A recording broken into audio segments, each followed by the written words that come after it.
Assalamu alaikum dear students, welcome to the course Principle in Animal Life 2.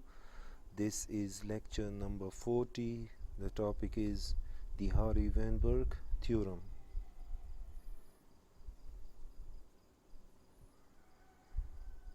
Discussing agenda for the topic will be Hardy-Weinberg equilibrium, conditions for Hardy-Weinberg equilibrium. Lecture outcome. After watching and listening this lecture, students will know about Hardy-Weinberg theorem and its applications. Introduction. Now, what is Hardy-Weinberg equilibrium or theorem or equation? Different names used for the same entity. The statement of the Hardy-Weinberg theorem says that in a population that is not evolving, allele and genotype frequencies will remain constant from generation to generation. If you go back to the topic where we introduced evolution as a process in which the change in the genetic composition of a population takes place. Now, what is genetic composition? Genetic composition is the set of all genes and their alleles. Means the change in the genetic genotype frequency or the change in the allelic frequency if takes place in a population, then we say that evolution has occurred. And if no change takes place in the genotype and allele frequency, then no evolution has taken place in the population. So there were two researchers who worked independently, means they were not in contact, in interaction with one another, but they carried out their own studies and a coincidence was that both of them worked independently but reached the same conclusion. And these findings were formulated into a theorem which has a mathematical equation, and this theorem or this equation was named as Hardy-Weinberg theorem or equation because it was initially formulated independently by those two scientists. So Hardy was a British mathematician and Weinberg was a German physician, and they developed this idea in 1908. So what was the purpose of Hardy-Weinberg equilibrium? Why this concept was presented? Actually, they wanted to know what happens to a natural population over time, whether it will evolve or not evolve, or what will be the conditions if it is going to evolve, or what should be the appropriate checks imposed on that population if that population is not going to evolve. So how this genotype and allelic frequency of the population will change from generation to generation, or it will not change, it will remain the same. So it was the basic purpose of this theory, this concept. Hardy-Weinberg equilibrium will apply to a natural population if certain conditions are kept constant. Now go back to their statement, which says that the allelic and genotype frequency of a population will remain constant from generation to generation, means the population will not evolve. But there is a big if to this. If certain conditions are fulfilled, then the population will not evolve. The number of individuals will increase. The population will grow from 100 to 1000 to 10,000, but the specific frequencies of the alleles present there will not be disturbed. So what are the conditions? The conditions are the population must not be under the effect of mutation. There must be random mating in that population, means every individual of one sex should have an equal opportunity of mating with every other individual in the population belonging to the opposite sex. Means there should be no sexual selection. Mating should not be on the basis of similarity in genotype or phenotype or because of close relatedness. No natural selection, means the nature should not select for specific traits. Means generally some traits are more favored in a particular environment than others, so it shouldn't be the case in that population. And the population size should be extremely large so that small changes does not affect the frequencies. And lastly, this population must be isolated from other populations in the surrounding areas. Obviously, if you look at them closely, those conditions are very difficult to be met by a population living in the wild. The populations in the wild are quite often under the effect of one or two of those conditions.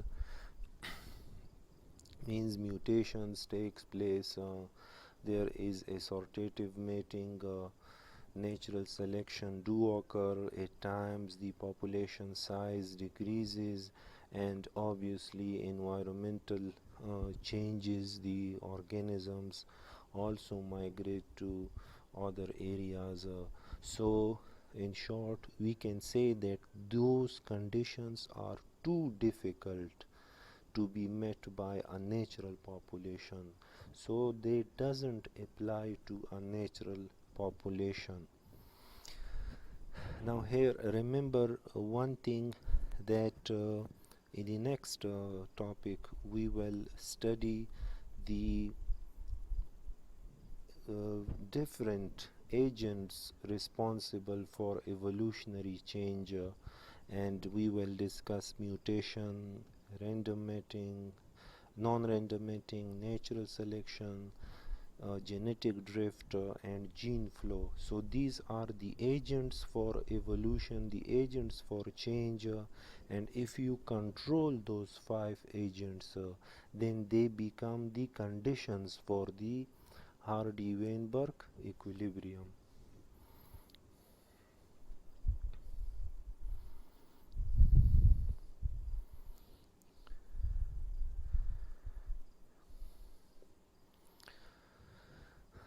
So imagine, just consider one particular character in a population, and that character must be controlled by a single gene. So the gene exists in pairs and there are two alleles for that gene in that population, and the two alleles are, one determines the red flower color, which is represented by this symbol, the other determines white flower color, which is determined by this symbol.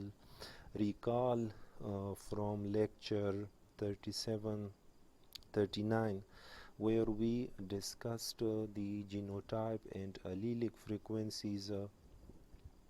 So a population exists where the frequency of the allele determining red flower color is 0.8 and the frequency of the allele determining white flower color is 0.2.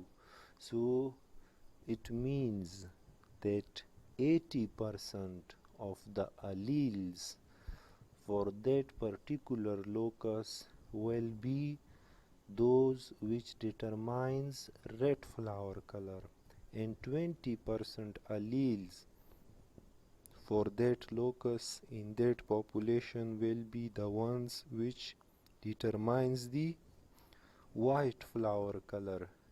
Now suppose this is the P generation, so we have put all the alleles for that particular trait at that particular locus in a bin. Now gametes will be formed and then we will study how this particular genotype frequency or allelic frequency remains same in the next generation, or it will be changed in the next generation.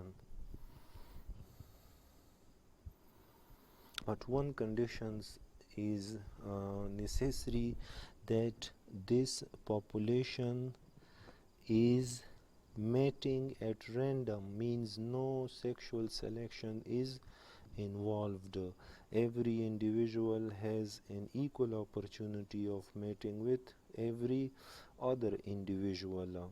So if you pick up alleles by chance from that bin, then more often you will find both the alleles of CR type, because the frequency of CR is greater than CW.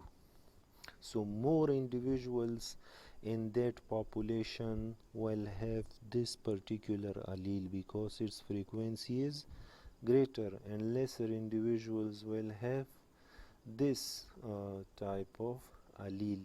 Now here in this P generation, gamete formation will take place and just like the frequency which shows here is that 80% of the eggs will have this allele and 20% eggs will have this allele. Similarly, 80% sperms will have this allele and 20% sperms will have this allele, because its frequency is greater, it's greater in number, so therefore it will be predominantly present in the gametes.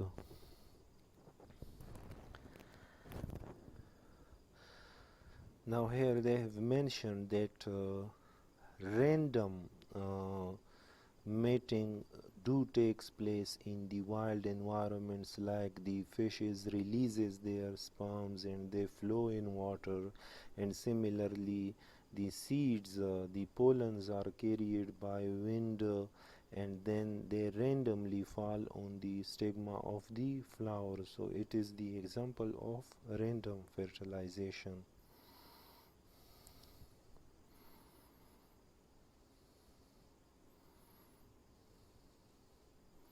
Now let's apply the bin enology to the hypothetical wildflower population discussed earlier, means the one we discussed in the lecture 39.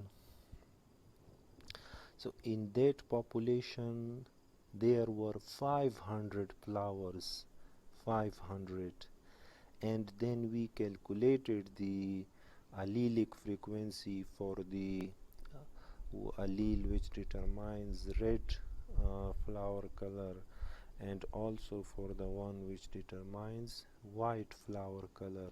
So the allelic frequency for this particular allele was 0.8, and for that particular allele was 0.2.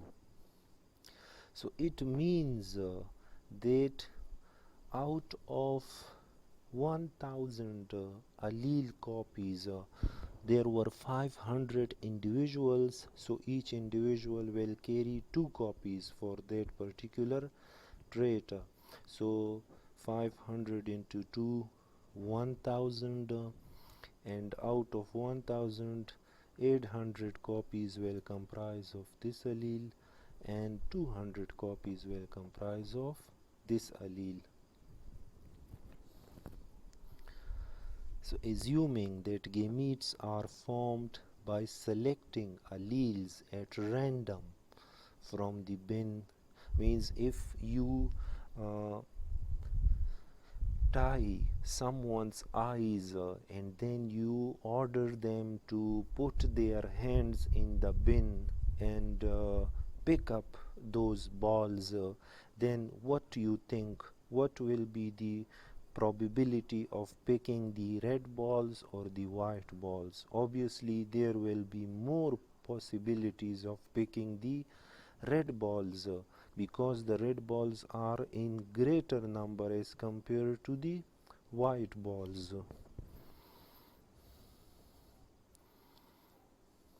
But if you open their eyes, then obviously they can look and they can choose.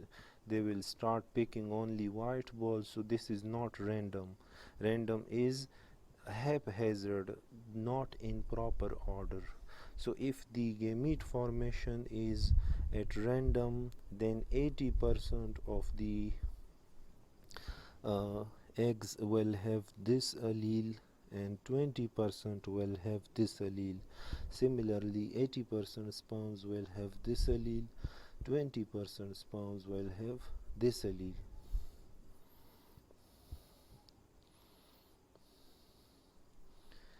So using the rule of multiplication, we can now calculate the frequencies of the 3 possible genotypes, assuming random union of sperms and eggs. So just go back to that lecture 37, 39. There were 3 genotypes in that population. One was homozygous, which was determining red flower color. The other was homozygous for the white flower color, and the third one was heterozygous, which was determining the pink flower color. So there were 3 different genotypes. So, and remember one more thing, that we represented one allele with P and the other allele with Q. So the probability that the 2 alleles will come together, now in that particular population they are preparing for reproduction, so they are producing gametes. So which 2 types of gametes carrying alleles will have greater probability? Obviously there will be greater number of gametes having this particular allele, so it will be of higher probability that the gametes carrying those alleles will combine, because their frequency is higher in the population. Similarly, so in the next generation, 64% of the plants will be homozygous for the red allele. Similarly, as already mentioned, that 20% of the sperms will be carrying this allele and 20% of the eggs will be carrying this allele. So how much chances are there that a sperm carrying a allele for determining white flower color will fuse with a egg carrying allele for determining white flower color? Their probability will be multiply their uh, allelic frequencies with one another, so it will make a 0.04. Now what is the probability, or 4%, what is the probability that a heterozygote will be formed? Because it is a random mating, so the allele, uh, the sperm carrying allele of one type can fuse with the egg carrying allele of another type. This is not going to happen if the process of reproduction, or there is sexual selection involved, or non-random mating is involved. Then this is not going to happen. But here random mating is involved. So what will be the probability that the P1 F1 individuals will have this particular genotype? So we will calculate it here. Now if the sperm provides this copy and the egg provides this copy, the resulting heterozygote will be, just multiply their allelic frequencies, you will get this figure. Similarly, if the sperm provides this copy and the egg provides that copy, then the heterozygous offsprings that are produced in the F2 F1 generation will be 16%. So in both cases, in one case we considered the sperms carrying the copy for the red color determination. In other, we considered sperms carrying the copy for determination of white flower color, and then just we multiplied their allelic frequencies with one another. So now we have an equation. This equation is p square plus q square plus 2pq. So here we have calculated the p square, here the q square, and here the 2pq, because in one instance we considered sperms having this copy, in the other instances we considered sperms having this copy. So we get 16%. Now 16 into 16, that makes 32%. So in the next generation of that particular population, there will be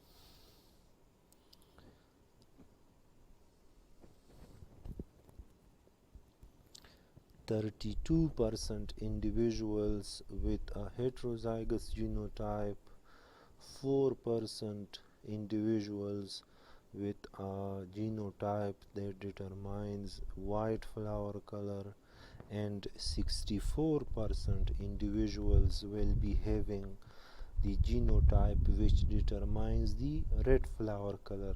So if you add 64 with 8, that makes 68, and then add 32 to it, so it makes 100%. So the allelic frequency will not change, will remain the same in the next generation too. But remember that this population must fulfill those 5 prerequisite conditions in order to attain this feat. Otherwise, the allelic frequency or genotype frequency will change.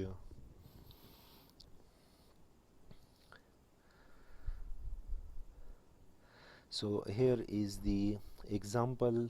You have the allele frequency for the one which determines red color, the allele frequency for the one which determines white color.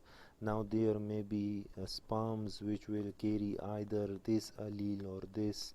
There will be eggs which will carry either this allele or this. So this is a simple Punnett square where the two alleles can be in homozygous form. It can be in homozygous form or in heterozygous form. So then we can calculate the frequencies of the genotypes or the percentage of the genotypes in the next generation if we know the allelic frequencies in the parental generation. So here is a very simple calculation which we did on the last page. 64% offsprings in F1 generation will be having this genotype, 32% this, and 4% this.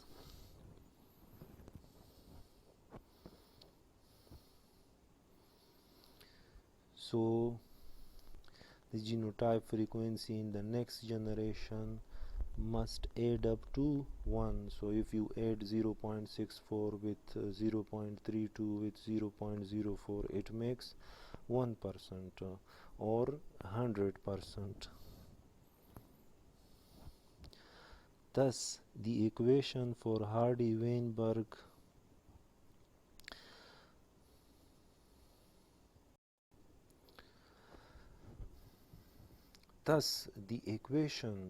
Hardy-Weinberg equilibrium states that at a locus with two alleles, the three genotypes will appear in the following proportion: p square, q square, 2pq, and it will be equal to 1. It looks a bit complicated, but it's very simple. You only need to know the frequencies of the two alleles in P generation, then you can easily calculate the genotypes of the individuals in F1 generation. Very simple.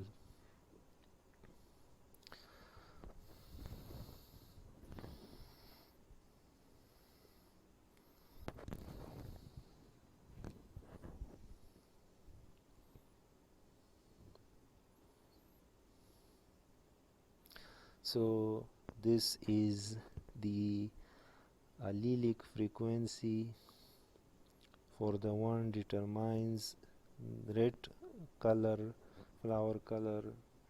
So it represents the allele in homozygous form.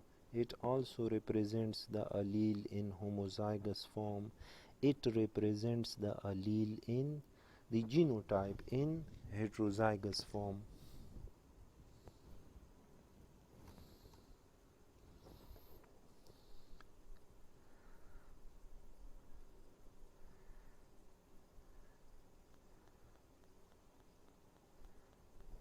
So note that for a locus with two alleles, only three genotypes are possible: homozygous dominant, homozygous recessive, and heterozygous. As a result, the sum of the frequencies of the three genotypes must equal to 1. So their frequencies will always be equal to 1, irrespective of the fact that whether this population is in Hardy-Weinberg equilibrium or not. The sum of all the genotype frequencies will be equal to 1.